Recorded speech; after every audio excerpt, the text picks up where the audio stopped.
Dear student, তো আজ আমি আলোচনা করিম ক্লাস 10 যেহেতু গণিত আছে, গণিতের অনুশীলনী 8-6। তো ইয়ার পৰা তোমালোকে সব বহুত ইজি কোশ্চেন দিয়ে আছে, কিন্তু এইবিলাকে যদি তোমালোকে না জানা তেনেহ'লে বহুত টান হ'ব। ঠিক আছে, তো এইকেইটা আমি আজি সমাধান কৰি দিম। তো ভিডিঅ'টো ভাল লাগিলে এটা লাইক কৰি দিবা আৰু ভিডিঅ'টো স্কিপ নকৰাকৈ সম্পূৰ্ণ চোৱা, উপকাৰ হ'ব। ঠিক আছে, তো এতিয়া আমি 1 নম্বৰটো সমাধান কৰাৰ কাৰণে ইয়াত লিখি লৈছোঁ। তো আমাক দিয়া আছে দিক 12 সেন্টিমিটাৰ আৰ প্ৰস্থ 4 সেন্টিমিটাৰ।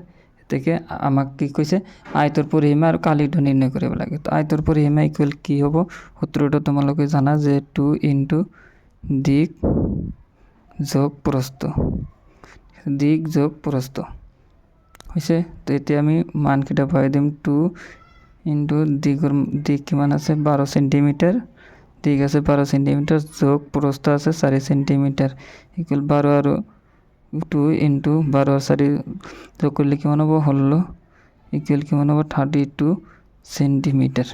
এটা হলো আমার পরিসীমা। ঠিক আছে, তো এটা আমি কালিটো নির্ণয় করিম।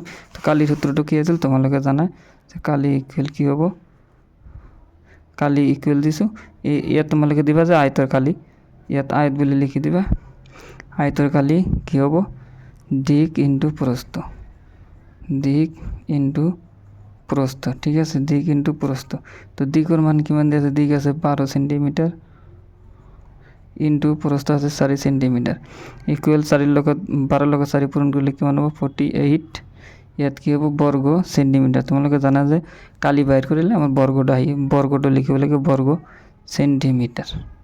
ঠিক আছে, বর্গ সেন্টিমিটার বা বর্গ নিদি তোমালোকে সেন্টিমিটার স্কোয়ার বুলি দিব পারা। ঠিক আছে, তো এতিয়া 1 নম্বৰটো কৰিছোঁ। এতিয়া আমি 2 নম্বৰটো সমাধান কৰিম। এতিয়া চোৱা 2 নম্বৰটো সমাধান কৰিম। 2 নম্বৰটো অলপ বেলেগকৈ দিয়া আছে।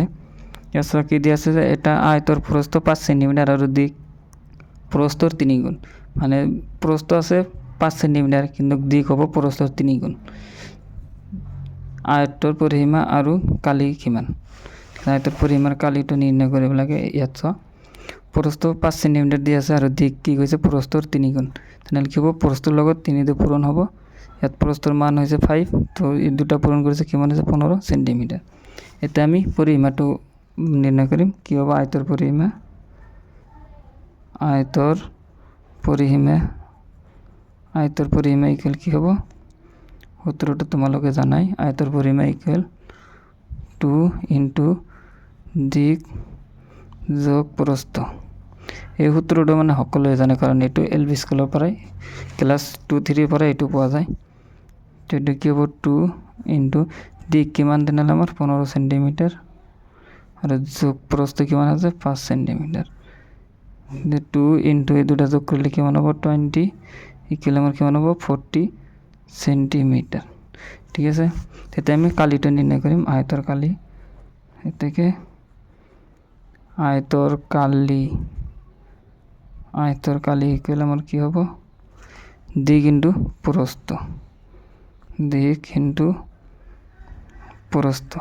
ঠিক আছে, তো দিক আমার কি দিয়ে আছে 15 সেন্টিমিটার ইনটু প্রস্থ আছে কিমান 5 সেন্টিমিটার ইকুয়াল আমার এই দুটা পূরণ করলে কিমান হবো 75 সেন্টিমিটার। এতে সব তোমালোকে বর্গ সেন্টিমিটার লিখিব পারো, বর্গ সেন্টিমিটার। অসমীয়াত লিখিলে বর্গ সেন্টিমিটার লিখিবা, আৰু যদি তোমালোকে ভাবা যে সেন্টিমিটাৰটো ইংৰাজীত লিখিম তেনেহ'লে কি লিখিবা সেন্টিমিটাৰ স্কোয়াৰ। ঠিক আছে, এইটো বৰ্গ সেন্টিমিটাৰ। তো এতিয়া চোৱা ইয়াত আৰু বহুত কেইটা দিয়া আছে। আমি 1 নম্বৰ আৰু 2 নম্বৰটো কৰিলোঁ, এতিয়া আৰু বহুত দিয়া আছে, এইফালে দিয়া আছে।